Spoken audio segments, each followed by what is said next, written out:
Halo sahabat wirausaha, jumpa lagi di sesi pembekalan dasar UKM bersiap go global bersama ukmindonesia.id dan WhatsApp. Kali ini kita akan bahas tentang sistem transaksi dan pembayaran untuk konteks perdagangan global. Gimana nih supaya transaksi kita aman?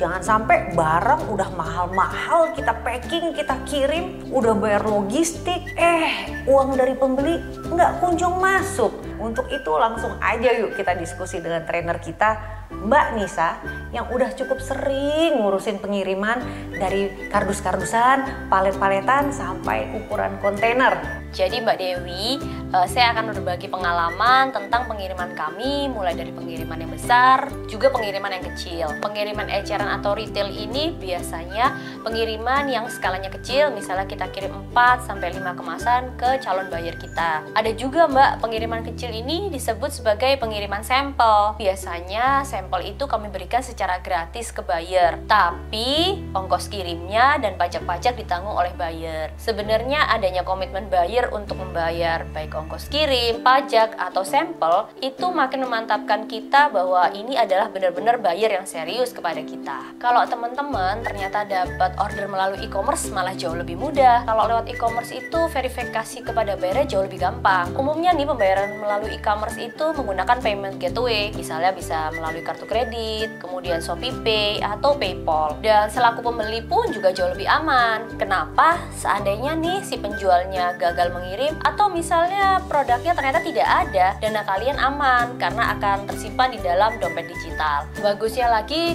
teman-teman nggak perlu lagi bikin kontrak perjanjian karena dengan mudah diakomodir oleh platform e-commerce tersebut. Beda ceritanya nih, kalau kalian mendapatkan deal di luar dari platform e-commerce. Misal nih ya, teman-teman ada order melalui phone, lebih baik dilanjutkan melalui email atau melalui WhatsApp ya. Pastikan beberapa kesepakatan sebelum melakukan transaksi ya. Yang pertama, apakah ini sebenarnya hanya produk sampel, ataukah ini sebenarnya consignment atau titip jual, atau ini sebenarnya harga khusus atau spesial promosi dari kalian. Jadi yang kedua, harganya gimana? Kalau misalnya konsinyasi atau consignment atau titip jual, harga ecerannya berapa yang kita mau? Dan pastikan juga komisi dari buyer kita. Yang ketiga, pastikan ongkos kirim, biaya pajak, siapa yang menanggung? Yang keempat, kalau kalian dibeli putus, pastikan ya pembayarannya kapan dilakukan. Misal terjadi down payment, kapan harus diberikan? Yang kelima, kalau misalnya konsinyasi atau consignment, pastikan kalian mendapat laporan penjualan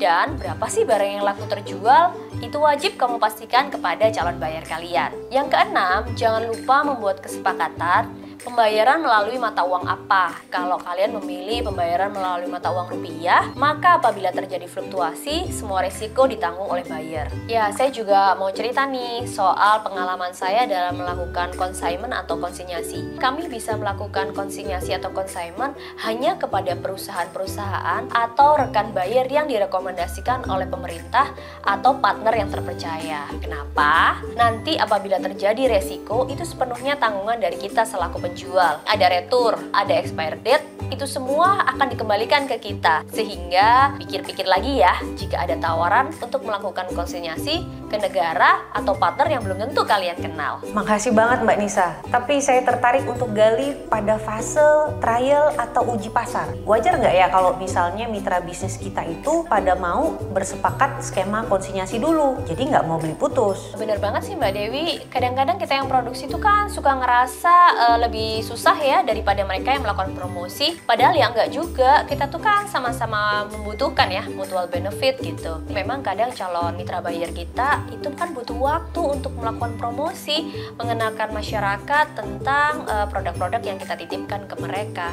Nggak salah kok consignment dan konsinyasi itu, asalkan kita memperhatikan beberapa hal. Yang pertama, calon mitra buyer kita itu membantu kita untuk menembus target pasar atau negara yang kita tuju. Yang kedua, apabila nih calon mitra buyer kita tuh ternyata punya komunitas sesuai dengan target segmentasi kita. Yang ketiga, mengetahui rekam jejak calon mitra buyer kita. Pastikan mitra buyer kita mempunyai reputasi yang baik dan direkomendasikan oleh orang-orang yang kita percaya. Yang keempat, bisa menemukan titik kesepakatan. Siapa yang menanggung ongkos kirim, siapa yang menanggung pajak, siapa yang menanggung fee transfer, berapa harga jualnya, berapa komisi yang akan mereka dapatkan, dan bahkan memberikan kesepakatan kesepakatan, kapan ditransfer, mata uangnya apa, bahkan siapa yang menanggung resiko apabila terjadi retur. Berarti untuk sukses ekspor ini kita harus ingat lagi, memang harus know our product, know our market, and know our partners. Peran partner ini semakin penting kalau mau naik kelas ke skala ekspor yang B2B dong ya. Atau justru kalau sudah B2B malah nggak perlu partner lagi Mbak, karena yang berhubungan langsung dengan buyer ya kita sendiri. Kalau di kami sih Mbak, tentunya kita masih butuh partnernya. Malah kalau bisa sebanyak-banyaknya kita punya partner. Contohnya menjadi sole agent atau representative sales. Umumnya mereka ini adalah membantu kita untuk mencarikan buyer atau orang-orang yang memang bisnisnya di B2B. Yang kedua, marketing agent. Umumnya mereka itu memberikan fee khusus kalau mereka bisa menemukan toko-toko atau jaringan wholesale atau bahkan buyer yang siap untuk bisa mengambil produk kita. Tapi strategi umum lainnya adalah patungan sama buyer kita untuk menyewa marketing agent itu gitu. Namun gak jarang juga di ladang 5 kami langsung diskusi atau ketemu buyer tanpa melalui partner. Nah ini bagian seru nih, gimana tuh Mbak proses transaksi atau kontrak perdagangannya? Nah, jadi kalau pengiriman eceran itu kan kita itu banyak pilihan pengiriman ya Mbak, gampang banget milihnya. Tapi kalau pengiriman eceran itu biayanya cukup mahal, bahkan bisa 100-200% dari harga barang. Kami tuh biasanya menawarkan berapa minimal yang mereka harus order. Kenapa? Karena sebenarnya ini justru memudahkan buyer karena harga ongkirnya jadi nggak cukup mahal. Tapi ini semua bergantung dari strategi sahabat wirausaha sendiri. Pertama, kita harus tahu tentang standar penyerahan barang. Standar penyerahan barang ini biasa disebut dengan Incoterm atau International Commercial Term. Incoterm hadir untuk menghilangkan salah paham atau mispersepsi mengenai biaya-biaya yang timbul atau serah terima kepemilikan barang. Incoterm sendiri itu bisa juga berbeda antara pengiriman melalui sea freight atau pengiriman jalur laut maupun jalur udara. Sahabat wirausaha bisa langsung melihat modul yang kita sediakan mengenai strategi untuk membaca Incoterm ya. Kira-kira ada 10 jenis Incoterm yang umum dilakukan dalam transaksi internasional. Pertama, yang berlaku untuk moda transportasi yaitu Ex-Work, FCA atau Free Carrier, CPT atau Carriage Pay to, CAP atau Carriage Insurance Pay to, DAT atau Delivery at Terminal, DAP, Delivery at Place. Nah, makin ke kanan, resiko makin tinggi ditanggung oleh seller. Namun, di sisi lain memberi kenyamanan kepada si pembeli. Kenapa? Kita ambil salah satu contoh Incoterm Ex-Work, di mana si penjual itu menawarkan harga barang ketika barang masih di posisi produksi atau di gudangnya si penjual. Kalau saya ambil contoh nih ya, harga produk kami sekitar 2,5 juta 1 ton atau 1 paletnya. Maka biaya yang kami tawarkan itu adalah hanya biaya barangnya saja. Sehingga biaya angkut, biaya ongkos kirim, bahkan biaya sampai naik ke atas kontainer itu adalah sepenuhnya dari tanggung jawab oleh si buyer atau pembelinya. Nah, kalau kesepakatannya DAP, harga yang ditawarkan harus meliputi handling fee misalnya, local charge, biaya angkut, biaya kirim, bahkan biaya angkut ketika sampai di portnya buyer hingga sampai delivery ke tempatnya buyer. Makanya kadang-kadang kita butuh mitra bisnis sehingga dia bisa bantuin tuh untuk menyiapkan dokumen logistik sampai barang diterima oleh buyer. Dalam komunikasi terkait perjanjian perdagangan, kita sudah bisa melakukan dealing, anggaplah dalam 1 ton setara dengan 2,5 million per ton dengan sistem EXW atau Ex-Work. Tapi umumnya saya sudah memberikan rate dolar dari harga dolar selama 6 bulan terakhir. Dolar sepanjang 2021 itu nilai awal-awal tahunnya sekitar 14.000. Kemudian dia meningkat jadi 14.300, 14.400. Untuk menjaga fluktuasi dan kitanya sebagai penjual itu aman, maka saya akan taruh rate-nya dolar sekitar 14.000 atau setara dengan USD 178,56 per ton EXW atau Ex-Work. Tapi kadang-kadang buyer tuh juga mikir-mikir lagi sih. Mungkin dia males kali ya nanggung biaya perjalanannya. Jadi kadang-kadang masih ada juga buyer yang setelah kita tawarkan Ex-Work, dia bakal nanya, what is your DAP price? Atau berapa sih kalau aku beli barang kamu sampai di tempat aku? I see. Kalau pengalaman ladang 5 sendiri, lebih sering transaksi dengan Incoterm yang mana Mbak Nisa? Nah, kalau kami itu banyaknya melakukan pengiriman melalui laut karena kebetulan shelf life kami atau expiry date kami cukup panjang. Nah, untuk pengiriman laut ada Incoterm sendiri. Yang pertama FAS atau Free Alongside Ship. Yang kedua ada FOB atau Free On Board. Yang ketiga ada CFR atau Cost and Freight. Yang keempat ada CIF, Cost, Insurance, and Freight.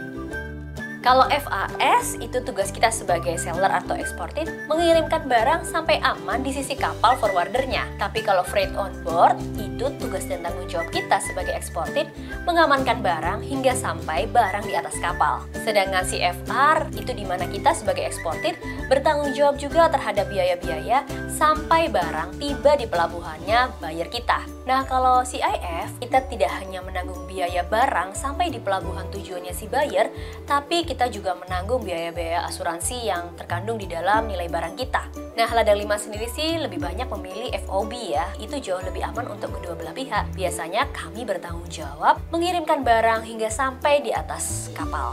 Wah, menarik ya, karena pembeli mungkin ada yang nggak mau ribet dan nggak mau ambil resiko fluktuasi nilai tukar ya Mbak Nisa. Pertanyaannya, kalau sudah punya rekening falas ini, apakah artinya ladang 5 selalu bertransaksi dengan rujukan nilai dalam mata uang asing atau gimana Mbak ketika memberikan harga penawaran? Umumnya saya itu suka menawarkan dengan harga barang melalui dolar. Kenapa? Karena itu akan memudahkan para buyer sih untuk menilai harga barang kita sesuai dengan market yang mereka tuju. Selain itu punya rekening dolar atau rekening falas itu memberikan kenyamanan tersendiri. Karena apabila arus kasnya lagi baik atau kursnya lagi kurang menarik, maka kita bisa tahan dulu nih kapan kurs yang baik untuk kita bisa nukarkan itu dolar menuju ke rupiah. Balik lagi, bagaimana menentukan strategi pembayaran melalui FOB atau Free On Board? Kalau di ladang 5, harga pokok produksi atau harga barangnya ditambahkan biaya logistik. Biaya logistiknya apa? Ya tentunya biaya forwarding. Misalnya 1 kontainer, biaya tarik kapal. Kemudian local charge. Local charge itu apa? Biaya dokumen-dokumen yang terjadi di Indonesia. Ada biaya kuli angkut misalnya, bahkan biaya sewa gudang apabila itu dibutuhkan. Nah, saya ambil contoh nih, kalau misalnya kita ada order sekitar 1 kontainer, itu semacam setara 1000 karton. Dalam 1 karton berisi 24 pack, sehingga kita akan mengirim sekitar 24.000 pack. Nah, anggap saja ya, HPP-nya tuh sekitar 10.000. Maka, untuk biaya-biaya sampai barang di atas kapal, biasanya kami akan melakukan add-on sekitar 7-10%, atau setara dengan 700 hingga 1.000 rupiah. Maka, biaya yang kita tawarkan sampai barang di atas kapal sekitar 10.700 atau 11.000. Karena FOB, saya juga menanggung biaya-biaya berikut. Biaya pengepakan, jasa transportasi, biaya dokumen ekspor, biaya asuransi, biaya bongkar muat hingga kontainer masuk ke forwarder, dan biaya-biaya lainnya. Setelah ditotal, misalnya saja biaya 1 kontainer itu bisa sekitar 54.000. Maka ketika dibagi 24.000, ya nilainya bisa sekitar 2,4,5 atau 2,5 gitu deh. Jadi itu biaya yang kita tawarkan per packnya ke buyer. Wah, mantap sekali nih Mbak Nisa. Saya penasaran nih, ada yang bercerita bahwa mereka mendapatkan penawaran-penawaran ekspor yang sifatnya white label atau nggak mau pakai brand kita, melainkan harus dikemas ulang dengan brandnya si pembeli gitu. Nah, gimana nih pengalaman ladang 5 terkait hal ini? Jadi awal-awal sih waktu kita melakukan ekspor, karena kita pebisnis pemula, kita butuh masuknya omset atau profit. Mau nggak mau ya kita buka. Contohnya ya, buat yang belum tahu white label itu apa, jadi kita akan melakukan pengiriman dengan menggunakan brand atau kemasan dari calon buyer kita. Tapi white label itu bisa dilakukan apabila kita sendiri punya beberapa syarat. Saya beri contohnya ya. Yang pertama, white label itu bisa dilakukan apabila kalian punya kapasitas. Kalau kalian punya kapasitas, maka nggak apa-apa sih kita offering ke buyer untuk bisa menggunakan label mereka sendiri. Yang kedua, buyernya membeli bahan baku. Misalnya barang-barang mentah seperti tepung singkongnya, pastanya. Nah, itu kami akan terbuka untuk mereka bisa melakukan white label sendiri. Tapi sampai saat ini, untuk produk-produk yang ready to consume seperti cookies, itu belum kami buka untuk bisa menggunakan white label sendiri. Yang ketiga adalah harganya cukup signifikan. Harganya nggak jauh lebih murah ketika kita menggunakan label atau brand kita sendiri. Apalagi kalau harga yang kita tawarkan lebih tinggi dari harga lokal yang kita lakukan selama ini. Oh, begitu toh kebijakannya.